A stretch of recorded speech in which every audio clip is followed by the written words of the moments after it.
Բարև ձեզ։ Factor TV-ի եթերում դուք դիտում եք ապոլիտիկ հաղորդաշարը, որը, ինչպես հիշում եք, արժեքների եւ հեռանկարների մասին է։ Մենք հաճախ ենք խոսում այն մասին, որ պատմությունից մենք դասեր չենք քաղում, եւ դա ըստ երևույթին ճիշտ է։ Բայց երբ հարցանում թե որ պատմությունից եւ ինչ դասեր մենք պետք է քաղենք, պատասխանները շատ տարբեր են։ Եվ այստեղից կարելի է եզրակացնել, որ համենայն դեպս այդ դասերը ձևակերպված չեն։ Եվ այժմ իմ զրուցակիցն է պրոֆեսոր Արմեն Դարփինյանը։ Արմեն Դարփինյան ծնվել է 1965 թվականին Լենինականում, 1986 թվականին ավարտել է Մոսկվայի Լոմոնոսովի անվան պետական համալսարանի տնտեսագիտության ֆակուլտետը։ Նույն համալսարանում պաշտպանել է թեկնածուական եւ դոկտորական թեզերը, տնտեսագիտության դոկտոր պրոֆեսոր է։ 2016 թվականին ընտրվել է Հայաստանի Գիտությունների ազգային ակադեմիայի թղթակից անդամ, 2022 թվականին ընտրվել է Ռուսաստանի Գիտությունների ակադեմիայի արտասահմանյան անդամ, գլոբալ պրոբլեմների եւ միջազգային հարաբերությունների բաժանմունքի ներկայացմամբ։ Ղեկավարել է մի շարք պետական կառույցներ, Արտաքին առևտրի պետական կազմակերպություն, Հայաստանի կենտրոնական բանկ, ֆինանսների նախարարություն։ 1998-ից 99 թվականներին 14 ամիսների ընթացքում ղեկավարել է Հայաստանի կառավարությունը։ Հայ-ռուսական միջպետական համալսարանի ստեղծման նախաձեռնողներից է, 2001-ից 23 թվականներին հանդիսանելով այդ համալսարանի ռեկտորը։ Շնորհակալություն սիրելի Արմեն, որ համաձայնել եք մասնակցել մեր հաղորդմանը։ Ես մտածում եմ, ինչն ենք մենք սխալ արել 30 տարվա ընթացքում, ինչն է մեզ պակասում եւ որպես մի մարդ, որը շատ ժամանակ է տասնամյակներ է հատկացրել կրթությանը, ես մտածում եմ, որ խնդիրը կրթության թերությունների մեջ է, այսինքն այն սերունդը, որը մեծացել է 30 տարվա ընթացքում, կրթական, քաղաքակրթական եւ մշակութային խնդիրներ ունի, համաձայն եք։ Այո, նախ շնորհակալ եմ հրավերքի համար, սիրով համաձայնվել եմ խոսել արժեքների մասին։ Ինչու, որովհետև երևի 30 տարվա ընթացքում մենք ավելի շատ խոսել ենք գնի մասին, քան արժեքի։ Իսկ ինչն ենք սխալ արել, կարելի է նաև հակադարձել, իսկ ինչն ենք ճիշտ արել։ Ինչն ենք ճիշտ արել։ Եթե գնահատենք արժեքային այն համակարգը, որով փորձել ենք ղեկավարվել, ապա պիտի ասեմ, որ դրանք մեծամասամբ աղավաղված են։ Այն արժեքները, որոնց մենք պիտի կարծես թե դավանենք ելնելով մեր մշակութային, պատմամշակութային, մեր ամբողջ համակարգով հանդերձ, կարծես թե մենք դա մի կողմ ենք դրել եւ փորձել ենք ինչ-որ զրոյից մի բան հորինել։ Եվ ցավոք սրտի եկել ենք այնպիսի մի իրողության, երբ մեր հավաքական մշակութային հոգևոր որակը 30 տարի առաջվա հետ համեմատած ընկել է։ Ինչպես կբացատրեք այդ ֆենոմենը։ Ֆենոմենը բացատրվում է հավանաբար նրանով, որ մենք այնուամենայնիվ սովետական կարգերի բոլոր բացասական կողմերը, վայրագությունները մի կողմ թողած,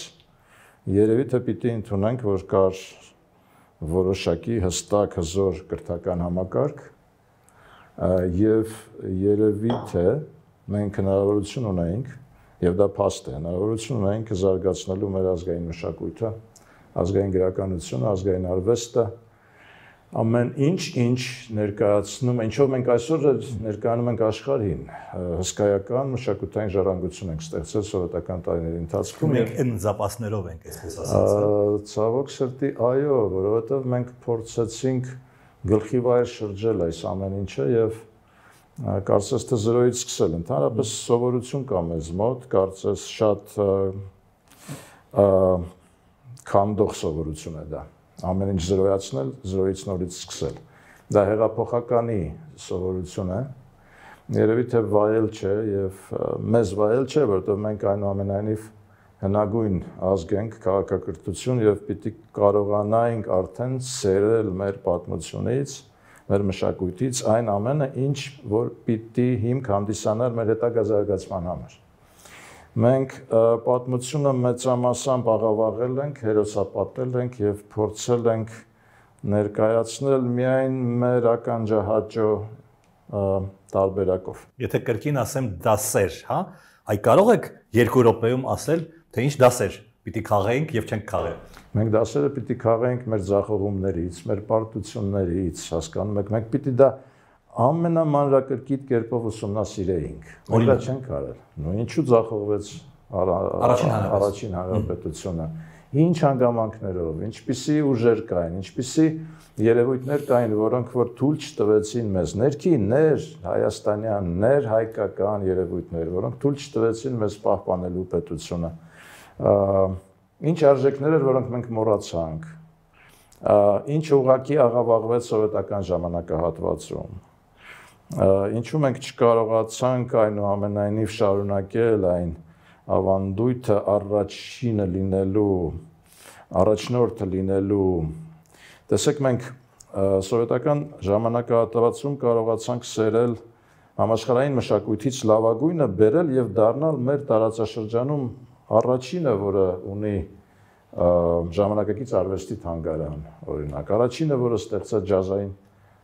պետական օրկեստր, հասկանում եք, դա մի չտեսնված երևույթ էր այն տարածքում, այն տարածաշրջանում, որում մենք գտնվում ենք եւ մենք իսկապես առաջադեմ ենք, կարողանում ենք օգտվել համաշխարհային մշակույթի լավագույն օրինակներից եւ կարողանում ենք զետեղել, ստեղծել մերը, ստեղծել նորը, ամեն դեպքում ժամանակակից արվեստը հայաստանյան, հայկական ժամանակակից արվեստը իմ կարծիքով համաշխարհային արժեք ունեցող մշակույթ է, որը այո, սերվել է այն ժամանակ եւ մենք հիմա երևի թե միակ ոլորտն է արվեստի եւ մշակույթի, որը մենք կարողանում ենք զարգացնել։ Հիմա էլ մենք ունենք առանձնահատուկ շատ լավ օրինակներ։ Դուք վերջերս ինձ մի գիրք եք նվիրել Memories of Yerevan։ Ես արդեն թերթել եմ այդ գիրքը եւ այնտեղ թե ինչ է Երևանը, այդ մեր ներողություն լոպազական Էրեբունի եւ այլն Հռոմից հին, բայց Երևանը նաեւ Սարյանն է, հա, Չարենցն է։ Այսինքն մենք 60-70-ական թվականներին կարողացել ենք ամփոփել մեր նախորդ ուղին եւ դա նախապատրաստել է ըստ երևույթին 88 թվականի շարժումը եւ առաջին պատերազմում հաղթանակ, այդպես է։ Իհարկե, ես կարծում եմ, որ առաջին պատերազմում ընդհանրապես ազգային ազատագրական մեր ոգին հիմնված էր մշակութային այն ժառանգության վրա, որը մենք կարողացանք եւ սերել եւ ստեղծել։ Սովետական ժամանակահատվածում 60-ականներին հրաշք էր ուղղակի հայաստանյան մշակութային բումը, դա ուղղակի հրաշալի մի երևույթ էր, որը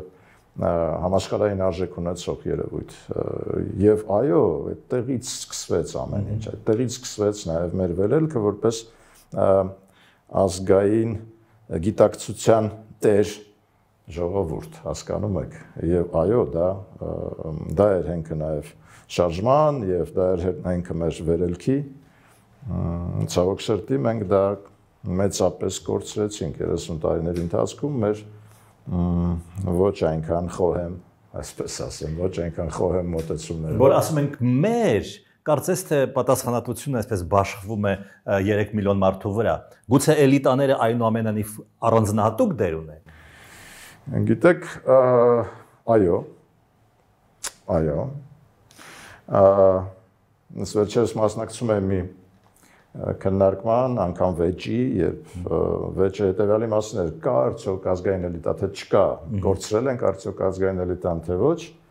ինձ մոտ ծնվեց մի ֆորմուլա, ազգային էլիտան նա է, էլիտայի ներկայացուցիչը նա է, ով չի պատկերացնում իր գոյությունը հայ ինքնությունից զատ։ Այսինքն, եթե քո մեջից հանում են հայ ինքնությունը, դու դադարում ես գոյություն ունենալ։ Այդ պարագայում դու կարող ես համարել, որ դու Այսինքն արհեստավորը կարող է լինել։ Սովորական արհեստավորը կարող է լինել ազգային։ Իհարկե։ Դա բացարձակապես մոնոպոլ երևույթ չէ, ասենք բարձրագույն կրթության կամ չգիտեմ պրոֆեսորայի։ Գիտեք, ես առիթ եւ ժամանակահատված եմ ունեցել առնչվելու նաեւ այսպես ասած պրոֆեսորական ակադեմիական հանրության հետ եւ պիտի ասեմ, որ հանրային գիտակցության տեսանկյունից այդ հանրությունը շատ չի տարբերվում ձեր ասած արհեստավորների գիտակցությունից, այնպես որ յուրաքանչյուր ոք, ով նորից եմ կրկնում, գիտակցում է իր հայ ինքնությունը եւ պայմանավորում է իր գոյությունը հենց այդ ինքնությամբ, կարող է համարել եւ դասել իրեն էլիտար։ Ինչու 30 տարվա ընթացքում դա կորավ, այսինքն մարդիկ ինչ արեցին, ծախվեցին, խաբվեցին, ինչ տեղի ունեցավ։ Տեղի ունեցավ արժեքների փոխակերպում, սկսեցին գնային տարբերակներով առուծախով, առուվաճառքով, ամեն ինչն էր վաճառում ցավոք սրտի, այո, դա գալիս է նաև իհարկե մեր այսպես կոչված նշանակովի կամ իրենց պարտականությունները որպես էլիտար գիտակցող, հա, այս էլիտար աշխատող, աշխատող, վարձկանների կողմից իհարկե դա աղավաղվեց շատ իմաստներով, դե գիտեք, բան չէր, ձեռք չէր տալիս, որպեսզի այդ էլիտար կոչված մարդիկ, մտավոր ներուժ ունեցող մարդիկ դեր ունենային որոշում կայացնելիս, որովհետև դա իհարկե իշխանությանը տենչող անձնակազմին դա իհարկե կխանգարեր։ Անհարմար մարդիկ էին, ֆորմատի, հա, այդ իշխանության տենչը գերակայեց ազգային արժեքների, ազգային ինքնության, գիտակցման, ազգային շահերի նկատմամբ։ Ցավոք սրտի մենք այս 30 տարի նույն բանի ականատեսն ենք եղել։ Երբ ես ասում եմ, որ մշակույթը մեր անվտանգության տարրն է, շատերը իմ հետ վիճում են, երգը ինչ կապ ունի անվտանգության հետ։ Բայց դու ինչ որ ձևով պետք է ապացուցես, որ Հայաստանի գոյություն չունենալը ինչ որ մեկին Եվրոպայում կամ Ամերիկայում ցավ կպատճառի։ Եթե ցավ չի պատճառ, ուրեմն հեչ։ Ես մի այլ կերպ եմ դա ձևակերպում, արդյոք մեր չգոյությունը նկատելի կլինի աշխարհին։ Ես այսօր ցավով պիտի արձանագրեմ, որ ոչ, նկատելի չի լինի։ Այսօրվա վիճակով նկատելի չի լինի, ցավոք։ Այն մենք պիտի հասկանանք, ինչով ենք մենք հարստացնում աշխարհը, ինչ ենք բերում մենք աշխարհին, ինչի համար ենք մենք ստեղծված ընդհանրապես, որն է մեր ինքնության իմաստը։ Չէ՞ որ մենք որպես քաղաքակրթական տարր մենք պիտի կարողանանք մեր ներդրումը ունենանք համաշխարհային մշակույթի, համաշխարհային կացության, աշխարհին պիտի հետաքրքիր լինի հայի գոյությունը, ել չասեմ օգտակար, բայց մենք ինքներս պիտի դեռևս հասկանանք որն է դա, հա, ինքնության տեսանկյունից մենք ունենք հսկայական խնդիրներ իմ կարծիքով, մեզ չգիտես ով, չգիտես ում թեթև կամ ծանր ձեռքով կոչեց Հարավային Կովկաս։ Սկզբից Անդր Կովկաս էր, հետո կոչեցին Հարավային Կովկաս, որևէ մեկը այդ էլիտայից, թե նշանակովի էլիտայից, թե իրեն էլիտա գիտակցողներից չասաց։ Գիտեք ինչ կա, բայց ինչու Կովկաս, էլի։ Մենք դրան համաձայն չենք, կամ եթե Կովկաս, ուրեմն նաև Արևելք, եթե Արևելք, ուրեմն նաև Արևմուտք, ուրեմն նաև կապող օղակ, որևէ մեկը չվիճարկեց։ Հետաքրքիր բան է, եթե ինչ-որ մեկի անունը կամ անվանումը կամ ազգանունը սխալ է անվանում, միանգամից արձագանքում ասում ես Պողոսը չեմ, ես Պետրոսն եմ, չէ՞, հիմա մեզ Կովկաս են անվանել, որևէ մեկը չի ասում, դա լավ է, մենք Կովկաս ենք, չէ, այդպես չի, հասկանում եք, մենք մեր ինքնությունը ինքներս չենք գիտակցել, որ նաև հետո աշխարհին ներկայացնենք, ասենք, գիտեք ինչ կա, մենք քրիստոնյա արևելք ենք, որը նաև սերել է արևմտյան արժեքները, առաջին քրիստոնյա երկիրն ենք, որը կարող է հրաշալի կապող օղակ լինել արևմուտքի միջև, արևելքի եւ արևմուտքի միջև եւ քաղաքակրթությունների միջև լինի այդ օղակը։ Մենք դարեր շարունակ եղել ենք շատ հրաշալի տրանսլատորներ արժեքների եւ կարողացել ենք այդ արժեքները իրար հետ համադրել։ Դուք նկատել եք այսպիսի բան, որ Եվրոպայում կամ միտեղ, որ ասում ես դու հայ ես, ասեն, ահա, այսպես ժողովուրդ է, շատ լավ ժողովուրդ է։ Հիշում եք Տրամփը պատերազմի ժամանակ, very good people։ Դա սարսափելի է։ Այսինքն, որպես հայ մեզ գովում են, բայց որպես Հայաստան ընդհանրապես չկա։ Տրամփի այդ արտահայտությունը ինձ վրա շատ դաժան տպավորություն թողեց, ես շատ ծանր տարա այդ ամեն ինչը, որովհետև գիտեք խոսքը գնում էր պատերազմական վիճակում գտնվող պետության մասին, որը կարծես թե բարեկամական հարաբերություններ ունի եւ պիտի ունենա Միացյալ Նահանգների հետ, նրան ուղղակի հիշեցրեցին, որ կա նման խնդրեմ, ասաց այո, դա լավ մարդիկ են, հա, լավ մարդիկ, այսինքն դա լավ մարդիկ չեն, լավ մարդ լինելը բավարար չէ պետություն կազմելու համար։ Նույնիսկ Ստամբուլում, եթե ես գնամ ասեմ հայ եմ, ասում հա, հայերը լավն են։ Խնդիր չի, հա։ Լավ մարդը բավարար չի, անգամ լավ ազգ, որ ասում են լավ ազգ է, դա էլ բավարար չի։ Քաղաքագիտական տեսության մեջ կա political nation անվանումը, քաղաքական ազգ, այսինքն ազգ, որի համար պետության գոյությունը գերակայություն է։ Առաջնային արժեք է պետությունը։ Եթե քո համար որպես ազգ առաջնային արժեք է պետությունը, դու ուրեմն իրավունք ունես ձգտելու եւ հավակնելու պետություն ունենալու։ Հիմա իմ կարծիքով մենք այսօրվա վիճակով 30 տարի անց դեռևս նոր պիտի կերտենք այդ քաղաքական ազգը։ Պետություն ասելով եւ ազգ ասելով մենք նկատի ունենք ոչ միայն 3 միլիոնը, այլև 10 միլիոնը, չէ՞։ Հիմա հայկական դպրոցներում որ քարտեզն է կախած։ Վիլսոնյան ինչ-որ քարտեզ կամ ինչ-որ մի բան, ոչ թե Հայաստանի Հանրապետության քարտեզը։ Նրանց սովորեցնում են, որ ահա սա է ձեր հայրենիքը։ Գիտեք, հայրենիքը եւ պետությունը նույնպես պիտի տարանջատել։ Իմ կարծիքով շատ սխալ է դրանք նույնականացնելը։ Այնուամենայնիվ մենք ազգ ենք, որը ունի հսկայական պատմություն, երկար պատմություն, երկար ու ձիգ պատմություն, սովորաբար մեզ ասում են բազմաչարչար, многострадальный армянский народ, մեկ-մեկ ռուսները որ ասում են, ես միանգամից հակադրվում եմ, որովհետև չարչարանքը դա նույնպես փորձ է, հասկանում եք, ինչքան դու փորձառու ես, այնքան ավելի խելոք պիտի լինես եւ այնքան ավելի ունակ հետագա քո դրսևորումներում։ Պիտի ասեմ, որ հայրենիքը, այո, մենք պիտի գիտակցենք, որ մենք ունեցել ենք հայրենիք, որը որ կա մեր ներսում, մեր սրտերում։ Իսկ մենք ունենք պետություն, որը պիտի նաև հայրենիքին տեր կանգնի։ Դա չի նշանակում, որ մենք պիտի հավակնենք ինչ-որ եւ ձգտումներ ունենանք այլ տարածքների։ Բայց դա նշանակում է, որ օրինակ արևմտահայ գրականությունը, արվեստը, մշակույթը, մեր պետությունը պիտի կարողանա տեր կանգնի դրան։ Հասկանում եք, ով պիտի տեր կանգնի, եթե ոչ մենք եւ ինչու մենք դա չենք ներառում մեր հավաքական հայ մշակույթի մեջ, չէ՞ դա հսկայական արժեք ունեցող մշակութային եւ պատմամշակութային ժառանգություն է եւ ներկան, որը մենք չենք ճանաչում, չգիտենք, անտեսում ենք եւ կարծես թե մեզ համար դա հետաքրքիր չէ։ Ես բազմաթիվ անգամներ երկար տարիներ առաջ առաջարկել էի կառավարությանը ցավոք սրտի ապարդյուն։ Պետությունը պիտի տեր կանգնի, օրինակ, արևմտահայերենով պետական թատրոնի գոյությունը Երևան քաղաքում պիտի լինի պարտադիր։ Ես կարծում եմ, որ թարգմանությունները արևմտահայ գրականության, պոեզիայի տարբեր լեզուներով աշխարհի ով պիտի դա անի, եթե ոչ հայ պետությունը։ Մենք ինֆորմացիա չունենք, թե ինչ են հիմա մեր հայրենակիցները ստեղծում, չէ՞, փաստորեն շատ վատ է, շատ վատ է դա։ Ես կարծում եմ, որ պետության ուժը, գիտեք, մենք սովորաբար ասում ենք, որ սփյուռքը թուլացել է, սփյուռքը բավարար չափով նեցուկ չի կանգնում, բայց այստեղ ես կարծում եմ, որ հակառակը մենք պիտի անենք, մենք պիտի պետությունը ուժեղացնենք, ուժեղ պետության պարագայում մենք անպայման ունենալու ենք ուժեղ սփյուռք, եւ հակառակը, եթե պետությունը թույլ է, սփյուռքը լինելու է թույլ։ Դուք ասում եք, որ մշակույթը մեր մրցակցային առավելությունն է, կարճ ասած, բայց մենք տարալուծել ենք մշակույթի նախարարությունը ԿԳՄՍ-ի հետ, ինչպես եք դրան վերաբերվում։ Շատ վատ եմ վերաբերվում։ Ես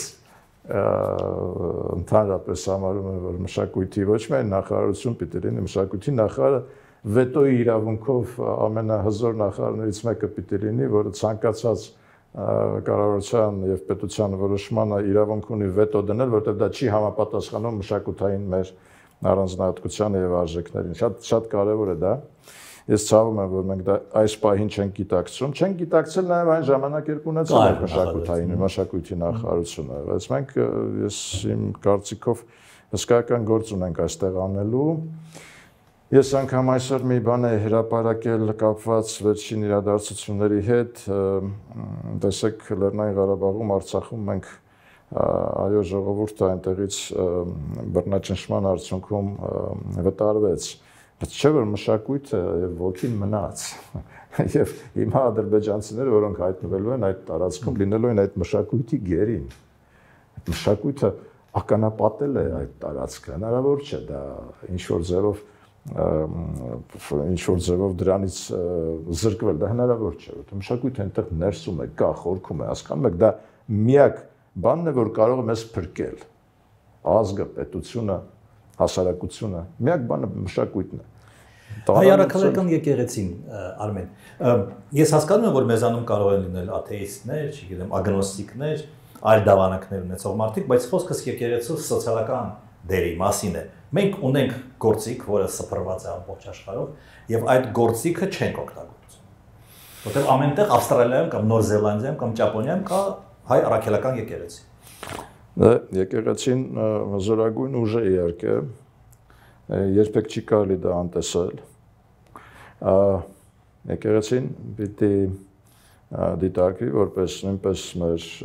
մշակույթի, մեր ազգային ինքնության հսկայական մաս։ Վերջին հաշվով մենք պիտի գիտակցենք, որ եկեղեցին զոր դեր է կատարել հայապահպանության մեջ ամբողջ աշխարհով մեկ եւ պետությունը եկեղեցին պիտի կարողանան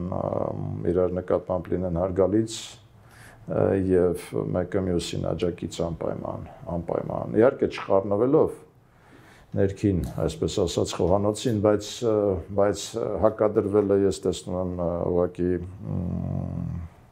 անթույլատրելի։ Դուք խոսում եք ինքնության մասին, հայ առաքելական ուսմունքը մտնում է մեր ինքնության մեջ, ըստ ձեզ։ Ինքնության մեջ մտնում է մեր քրիստոնյա լինելը, միանշանակ, որովհետև գիտեք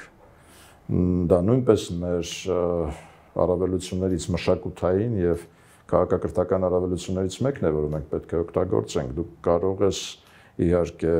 լինել աթեիստ, բայց դու չես կարող հրաժարվել քո այդ ժառանգությունից, եթե դու հայ ես, ուրեմն քրիստոնեական արժեքների դու նաև կրողն ես, այսպես թե այնպես դու դա քո մշակույթի, դա քո ինքնության մի մասն է, չես կարող դրանից հրաժարվել, անգամ եթե դու չես հավատում Աստծուն։ Մենք ունենք այսպիսի բաժին մեջբերում, հա, ես կներկայացնեմ մեջբերումը, դուք կմեկնաբանեք եւ մեր այսօրվա մեջբերումը մեր մեծ բանաստեղծ Վահան Տերյանից է, նրա հայտնի հոդվածից, որը կոչվում է Հոգևոր Հայաստան, այդ հոդվածը նա գրել է 1914 թվականին։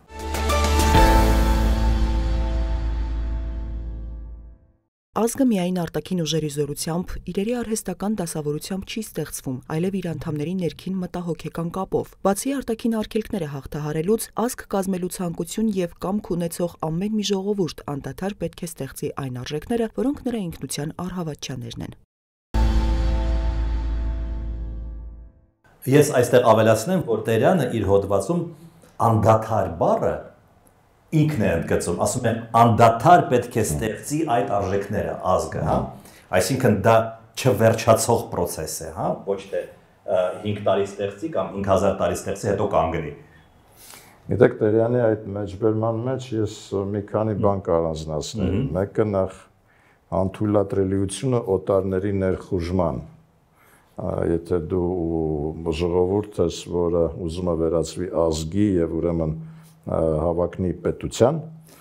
ապա օտարի ներխուժումը միայն կքանդի այդ ամբողջ գործընթացը, դա ուղղակի անթույլատրելի է, շատ հստակ է եւ հատկապես ակտուալ է այսօրվա մեր օրերի համար։ Հաջորդը իհարկե ինքնության մասը ես կֆիքսեի, որովհետեւ ինքնությունը,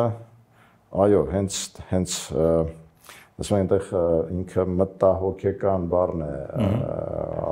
ասում մտահոգեկանը շատ կարևոր է, որտեվ մտավորը եւ հոգեվորը միացնում է իրար։ Ներքին մտահոգեկան կապով, ներքին մտահոգեկան այդ բառը, այսինքն մտավորի եւ հոգեվորի միասնությունն է ֆիքսում, շատ կարևոր եմ համարում հատկապես մտավորի մասը, հենց այդտեղ այդ էլիտայի հասկացությունն է գալիս, այսինքն անպայման մարդիկ, որոնք իրենց հավաքական մտավոր ուժով կկարողանան ցույց տալ ճիշտ ճանապարհը, չէ՞ որ ես մի փիլիսոփայական մոտեցում ունեմ, որի համաձայն մարդը յուրաքանչյուր ոք իր ունիկալ կառուցվածքը ունի եւ չի կրկնվում։ Եթե մարդը յուրաքանչյուր ոքը ունիկալ է, նա չի կարող լինել մրցակից մեկ այլ ունիկումի հետ։ Այսինքն միակ առաքելությունը, որը մարդը ունի մարդու նկատմամբ, իրար բարձրացնելն է, եւ օգնելն է, որպեսզի ամեն մեկը իր ճանապարհով, իր տրայեկտորիայով գտնի իր առաքելությունը, հասնի իր առաքելությանը։ Այսինքն դա առաջին հերթին իմ կարծիքով վերաբերում է հենց մտավոր հանրույթին, հա, մարդկանց, ովքեր կարծես թե հակված չեն դրան։ Մենք ցավոք սրտի ավելի շատ նկատում ենք, որ մտավոր դաշտում մենք ավելի շատ մրցակցության ականատեսն ենք լինում, այնինչ մենք իրար պիտի բարձրացնենք։ Պատահական չէ, որ ես իմ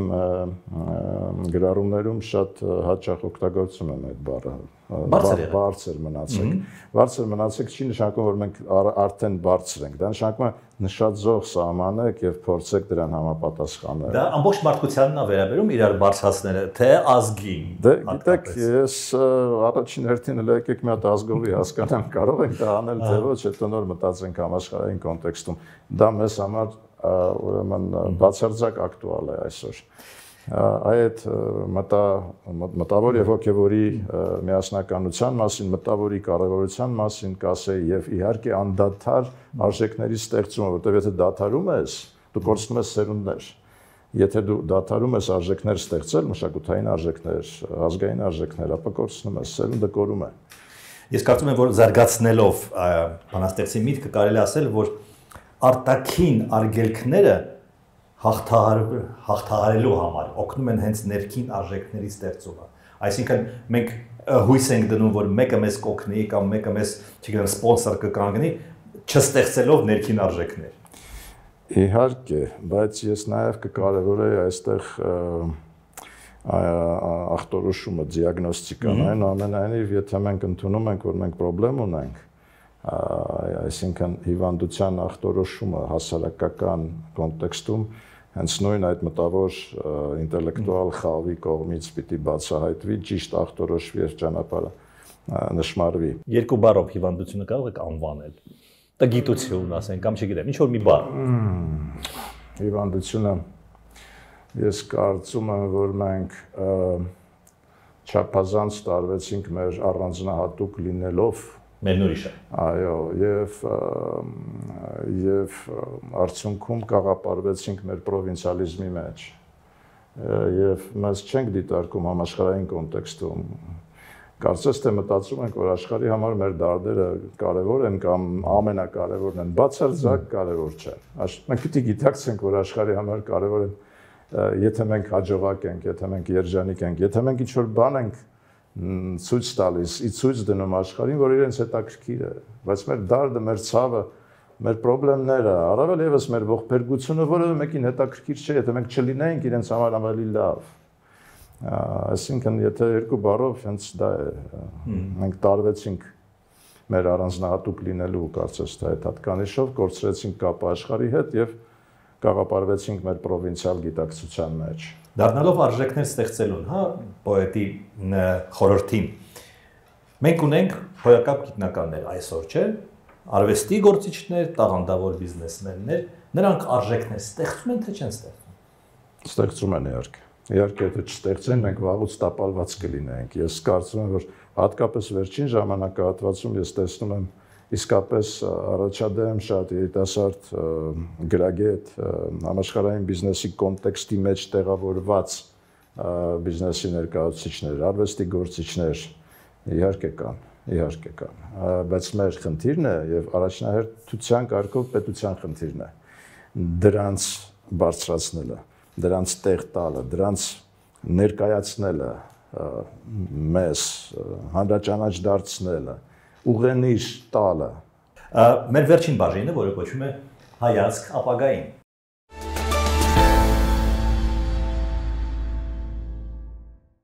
Վերջին հարցը, որը գուցե հորետեսական հնչի, հայկական պետականությունը այսօր իմ կարծիքով լուրջ հարվածի տակ է։ Նախ արդյոք դուք համաձայն եք այդ իմ կարծիքի հետ եւ եթե համաձայն եք, կարող ենք կանխատեսել, որ այս ճգնաժամից մենք կարող ենք պատվով դուրս գալ։ Ну, գիտեք,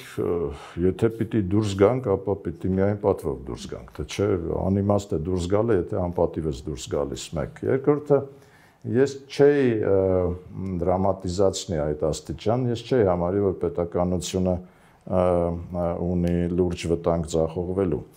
Այո, կան արտաքին վտանգներ, այո, կան արտաքին տենդենսներ, որոնք կարող են կլանել մեր սուվերենությունը կամ սուվերենության որոշ հատվածը, բայց հենց դրա համար էլ գոյություն է պետությունը եւ քաղաքացին, որ դրան պիտի դիմակայես, այսինքն պետություն ունենալը դա միայն հաճույքը չէ, դա նաեւ պարտավորություն է դիմակայելու բոլոր այն կողքից եկած բացասական եւ քայքայիչ տրենդերին, որոնք այսօր կան։ Եվ պիտի խոհեմ լինենք, համարձակ լինենք